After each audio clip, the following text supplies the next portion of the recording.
اعوذ باللہ من الشیطان الرجیم بسم اللہ الرحمن الرحیم الف لام میم صاد کتاب انزل الیک فلا یکن فی صدرک حرج منہ لتنذر به وذکری للمؤمنین صدق اللہ العظیم۔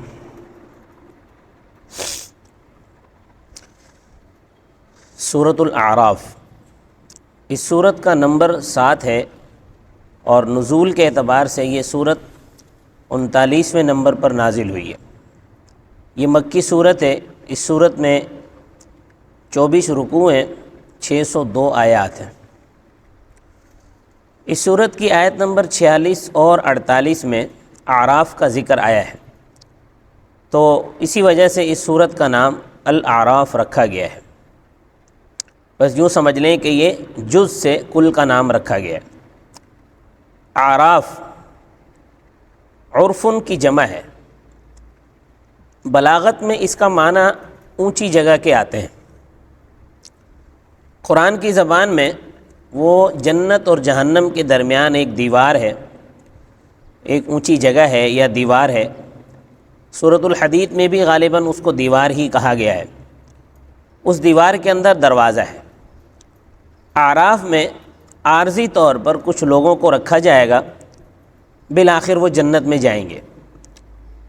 اعراف کے بارے میں ہمیں بس اتنی ہی باتیں معلوم ہیں، باقی تفصیلات معلوم نہیں ہیں۔ مثلاً وہ دیوار کتنی چوڑی ہے، اعراف میں کون اس دیوار پر رکھے جائیں گے اور وہ کیوں رکھے جائیں گے، یہ باتیں صحیح نصوص میں نہیں آئیں، اور جب صحیح نصوص میں نہیں آئیں تو قیاس آرائی سے کوئی فائدہ نہیں ہے۔ تو ہم اعراف کی حقیقت کو ایک حد تک ہی سمجھ سکتے ہیں، اور اس کی طرف اشارہ سورت کے شروع میں حروف مقطعات لا کر کیا گیا ہے۔ حروف مقطعات سے اسی بات کی طرف اشارہ ہے کہ حروف مقطعات جو ہے وہ اصل میں حرف ہجا ہیں، ان سے کلمات بنتے ہیں۔ اتنی بات تو ہر کوئی جانتا ہے۔ پھر ان حروف ہجا کے بھی معانی ہیں، مگر ان معانی کو کوئی نہیں جانتا۔ حضرت شاہ ولی اللہ محدث دہلوی رحمۃ اللہ علیہ نے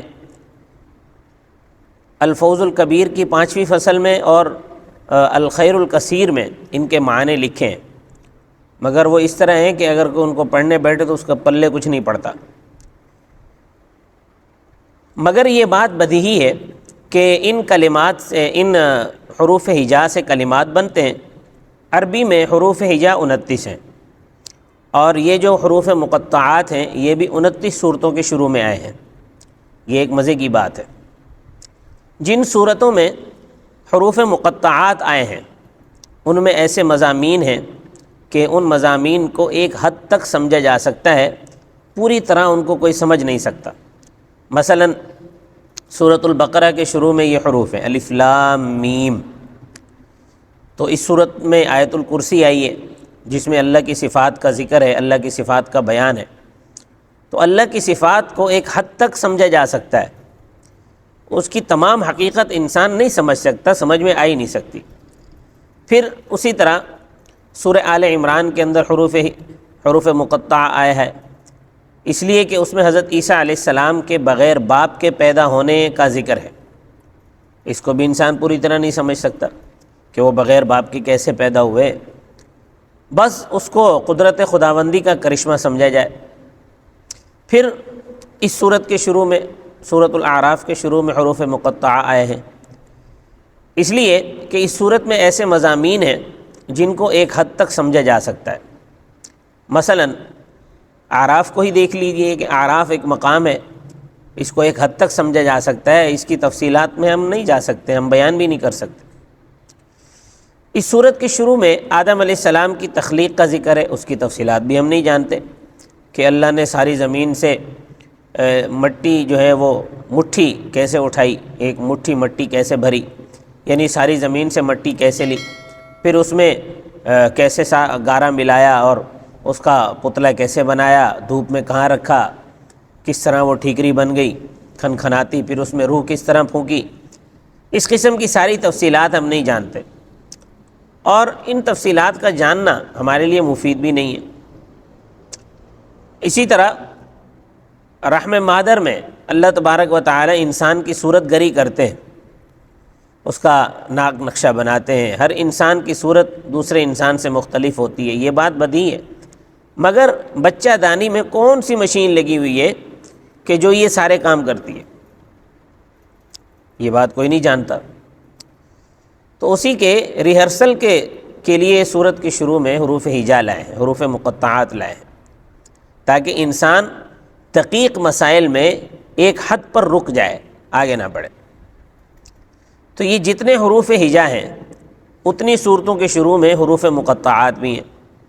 اس طرح حروف ہجا کی تحدید ہے کہ حروف ہجا متعین ہے، یعنی 29 ہی ہیں، کوئی ان میں کمی بیشی نہیں کر سکتا۔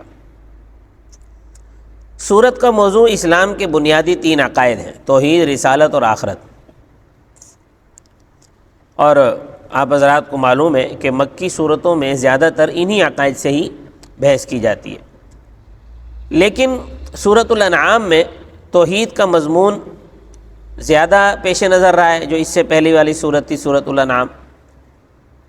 رسالت اور آخرت کا ذکر ضمناً آیا ہے، لیکن سورۃ الاعراف کے اندر رسالت سے بحث زیادہ ہے، آخرت سے بھی زیادہ بحث ہے، لیکن توحید جو ہے وہ ضمناً اس میں بیان ہوئی ہے۔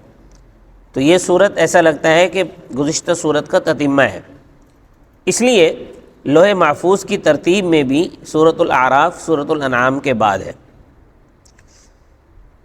سورۃ الانعام کے آخر میں اسلام کا خلاصہ تھا، اس کی تبلیغ کا حکم تھا اور مخالفین کو دھمکایا تھا۔ یہ سورت بھی انہی مضامین سے شروع ہو رہی ہے۔ انشاءاللہ یہ سورت کا تھوڑا سا ایک تعارف تھا، خلاصہ تھا۔ انشاءاللہ کل کے درس سے سورت شروع کریں گے۔ صدق اللہ العظیم۔